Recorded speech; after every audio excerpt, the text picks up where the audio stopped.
So, the sad day has finally arrived. For all Meghan's weeks of avid digging, it felt like we were only just scratching the surface of what an archetype actually is. But alas, after 10 arduous weeks, Meghan and her team of hired goons and underlings have grown weary of such profound mental excavation. So let us not lament that the series finale is finally upon us. Nay, we must rejoice. For as a wise woman, Meghan Markle, once said, we must strive to become emblematic of the strength that one can derive from embracing one's humanity in the face of all of these home, work and public pressures. So go and embrace your humanity, or be emblematic of the strength that you get from doing that. Get out of here. I used to love a show called Bill Nye the Science Guy. Well, you say you love Bill Nye the Science Guy, but how much did you love it? To what degree? Did you love it so much that people sent you letters of condolences after he got ripped to shreds by Tucker Carlson? Carry on, Mr. Carlson. I'm sure we will cross paths again. That's a very ominous thing to say. I don't know what it means, but come back anytime. It was a kid science show with experiments and some laughs. And actually, what's funniest about all of this is when I think back to when or why I would watch that show, it's bizarre to me because I wasn't really a science kind of girl growing up. Hey, Meghan, ease off the modesty there. You're going to put your back out. It's not bizarre to any of us that know you well that you would have liked Bill Nye, the Science Guy, as a child. Sure, you were a word nerd. You play a mean game of Scrabble. But then you've got such an eclectic knowledge of all of the important issues. Feminism, misogyny, racism, misogynistic racism. Tamales, gormasabzi, larb, matzo ball soup, adobo. I loved cooking, gardening, writing letters. I mean, not much has changed with any of that. Yeah, she tried her hand a couple of years at, cutting red ribbons at charity events and stuff like that, and wasn't really for her. But also during my childhood, STEM wasn't something I ever remember people talking about, let alone STEAM. Rightly so in your all-girls school. They don't want you ladies getting any big ideas, moving into STEM subjects.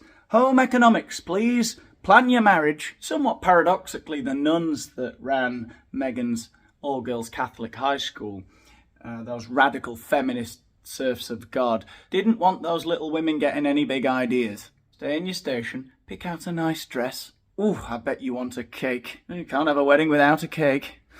I love that is what kids and girls especially are encouraged to sink their teeth into today, but as a kid in the 80s, that wasn't what I was exposed to.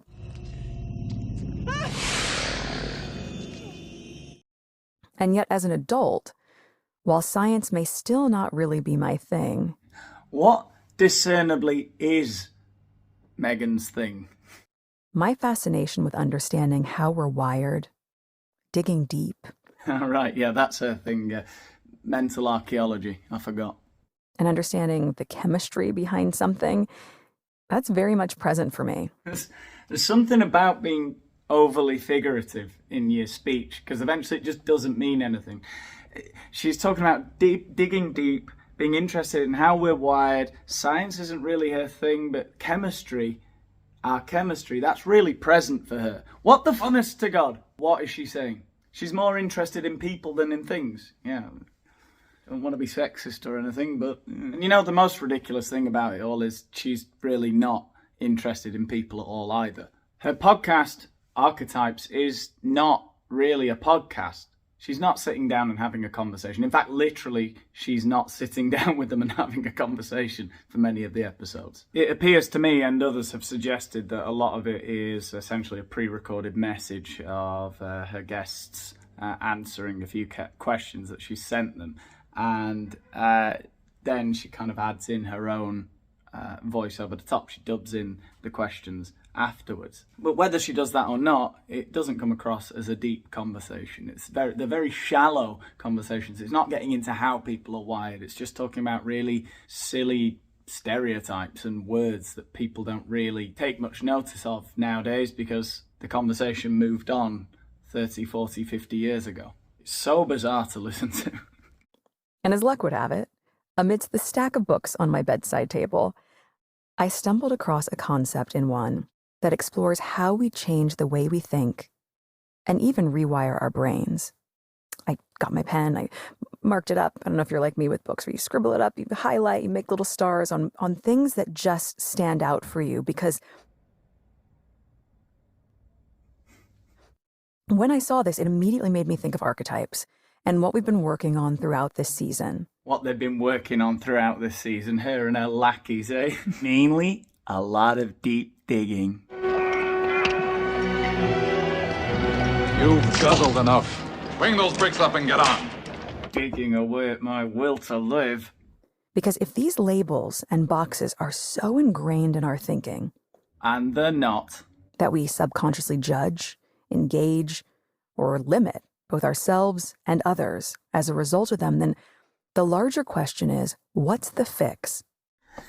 Oh God, okay, so first of all, we've got to just accept that all of these stereotypes, not archetypes that she's been discussing on a stupid podcast for the last few weeks, are actually stereotypes that people still have, which I really am dubious about. But now, in a brief pre-recorded message from an expert, we're going to hear how we can change our brains so profoundly that those stereotypes we have no longer affect in any way the way we limit or engage or subconsciously judge ourselves and other people. Now, this I've got to hear. Is it cultural conversation? Cultural conversation. Let me take you down Equality Street.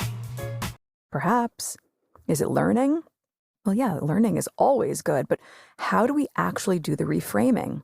God, yeah, another great point. You know, learning is great, but how do you do the reframing? And is it possible to actually rewire those thoughts? Give me a second. So, in this book, they posited a concept that, stay with me. Stay with me if you're like, oh, she's getting woo-woo. I'm not. Please stay with me. I love the way she thinks that her audience are so retarded that they can't follow what she's saying. It's not that the concepts are becoming too difficult to understand. It's that they're meaningless. Stay with me if you're like, oh, she's getting woo-woo. I'm not. I'm getting scientific. Yes, science! And what I found in this book is a concept called neuroplasticity. Here's an expert to tell you a little bit about it.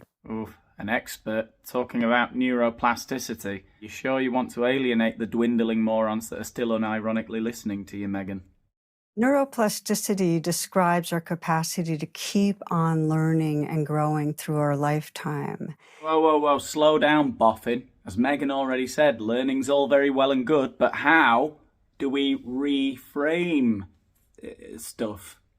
And there's an understanding that neurons that fire together, wire together, so that the more we have certain thoughts and certain feelings, the more those grooves or those neuro patterns deepen. And in the series on a bombshell, eh? So neuroplasticity says that if we shift our thought patterns and we shift our emotions, we can actually change our brain in a very dramatic way towards more health and more happiness. Bear with it. This Meghan makes it worth listening to. That's Dr. Tara Brach. She's a psychologist, author, and mindful meditation teacher, and her work, it focuses on releasing the limiting beliefs that might be holding us back. What did you all think, hey? That Meghan didn't have all the answers? Wrong. See, you silly little ladies, you singletons, thornbacks, bitches, bimbos, angry black ladies, all the things we've covered in this series. The answer is simple. Meditation. Let go. You are no longer a dangerous, sexy dragon lady. And if you are black, why the rage, bruh? Blonde girls, you're not as dumb as you think. There's a saying that we're attention goes, energy flows. Meghan, you are vastly overestimating our intellectual capacities. Who is this mad scientist you've invited on? I don't understand a word she's saying. And if our habits are paying attention to, let's say, what we think's wrong, what we think's going to go wrong, what we think's wrong with us, what we think's wrong with others, then we're going to be living chronically in a kind of contracted, fearful place. Yeah, it's almost like if you shut up about all these tropes, they'd just go away. Oh, yes, it is. But if instead we train ourselves to deepen our attention, then we can have more choice. And the most exciting research that's come out. Not sure exciting's the word. Now, the annoying thing is, this is probably an interesting topic of conversation if they just dig a little. Actually, no, I don't want to encourage her to dig anymore. Not enough digging for one series. There's been 15,000 studies or more are on how meditation, the practice of mindfulness, can do this, can take advantage of neuroplasticity and change our minds and really open our hearts. Does anyone worry that we can become too mindful? I often feel that the worst times in my life were when I thought about things too much. Maybe that's not the most healthy way to go about things, but I'm quite mindful enough, thanks. No more looking inward for me. This practice can be so helpful, it seems, to many aspects of a person's life. So as I was suggesting earlier, what I really wondered is, as we talk about archetypes, these labels, these tropes, these limiting beliefs that we've explored through this entire season of the podcast. I must reiterate that not once at any time in the 10 episodes of this podcast has an archetype even been mentioned. Wanting to do away with stereotypes to a certain degree can be a good thing. Wanting to do away with archetypes would make us all autistic. People like Meghan are kind of useful idiots, so I don't know, maybe there is something behind this. There are people that do want to do away with certain archetypes, you know, like knowing the difference between a man and a woman. That's certainly an archetype. You know, we learn that men are typically one way and women are typically another. You ask a young child what's the difference between a boy and a girl, and they'll talk about long hair and wearing dresses and stuff like that. So yeah, absolutely, there are people that want to shatter the foundations of our society, of our history and traditions. And we're not going to let it happen, are we? But I don't think Meghan has such lofty ambitions. I seriously doubt that Meghan Markle is a neo-Marxist sleeper agent that's successfully infiltrated nothing. No, I think the worst thing you can say about Meghan Markle really is that she just wants as much social and monetary validation as she can get whilst making as little effort as she can. And so far, so good. I wondered, is this really possible? Can we really change our thinking? We can use mindfulness and self-compassion in undoing the gender stereotypes that keep us really limited. And this is both men and women. Oh God, here we go. What, can girls play football? Can boys play with dolls? I really love it when boys cry at Disney movies, even at the bits that aren't sad. Well, not me. I like my beer cold, my TV loud, and my homosexuals flaming. I'll give you an example. For a lot of women, there's that stereotype of thinking, you know, women are weak or emotional, oversensitive. No, 1,000 times no. Yeah! Fucking fuck!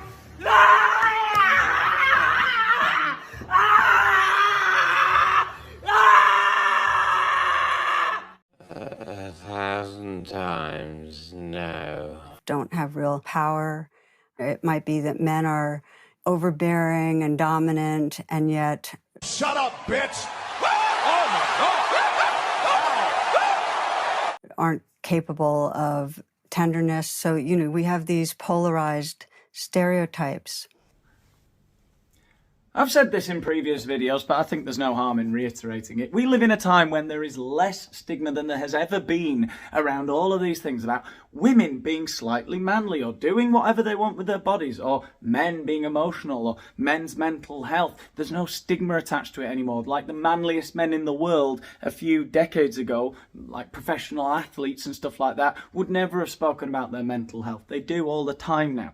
There is no stigma holding any of you people back. Why don't you shut up? Go to a high school. I speak to teenagers every day. There's really no stigma now around being gay or being trans or any of these things that you weird out of touch people seem to think are still being stigmatized. They're not. In fact, quite the opposite. In a lot of places in pop culture, in certain sections of education, those kinds of non-normative behaviours are being actively encouraged. And power to them. You can go to hell in a handbasket as far as I'm concerned. And there is a understanding that helps us to wake up out of them. It's the words strong back and soft front. Ah, you see, now the problem with the thornbacks is that the elderly females in that kind of seascapes, they actually have a prickly underbelly as well, which is not what you want, right? You don't want people calling you a Karen. Soft front, strong back, passive aggression, that's the way forward. This is something I got from Roshi Joan Halifax. Strong back, soft front. And what it's really talking about is something that brings the best out of both genders. You might think of it as fierce compassion. You might think of it as cold fire, loud silence, intelligent stupidity. Where you have to have a strong back, which means you have to stand up for truths, be protective, have your boundaries, and simultaneously a soft front where the heart is open, the heart is caring. Yeah, I get it, but it's kind of, I don't know, it's just too insipid, isn't it? Like they're saying, water it down, my audience are not very intelligent, okay? She's probably got some great points if I could be bothered to listen to her, but I don't think she's going to make them on this podcast. So I think it's a really valuable image that both genders can use to wake up out of the limitations of the stereotypes and to move forward in our world in a way that's both compassionate and strong. So many unnecessary words. And here's the problem with the guests on Archetypes. I don't know if they actually talk like that. Like, this woman's obviously not very famous, I don't think. And so she's probably going to be having to stick to the script a lot more strictly for fear of what Meghan will do to her. Would she naturally say something as meaningless and vacuous as that? I mean, or certainly half the words she just used were unnecessary. That we can, something like, we use the image to step out of the limitations of those stereotypes and move forward in the world in a compassionate way, but also being strong. I don't know what she bloody said, but oh my God. Like, she's been saying the same thing. She's just been repeating the same sentence over the last, we got it. I got it at soft front, strong back. I'm not 7 years old. I understand what you're saying. Yes, okay, you've got to be compassionate and nice to people, but you have to have your boundaries. Yeah, you have to be tough as well. God. Okay, so it seems that yes, according to Dr. Brock, there's hope. Well, I'm going to revisit this podcast, but this video's getting quite long now, and I'm going to look at the interviews with Trevor Noah and whoever else she speaks to on next. She speaks to men on this episode, so that's going to be interesting, isn't it? It gets quite funny, so I'm definitely going to revisit this episode over the next few days. I'll see you in the next one. If you've enjoyed this, like, share, subscribe, all that kind of stuff. 65% of you still haven't subscribed. What's going on? Because a lot of you are regular viewers, and you're just like, I'm not subscribing. Selfish. So anyway, I'll see you in the next one.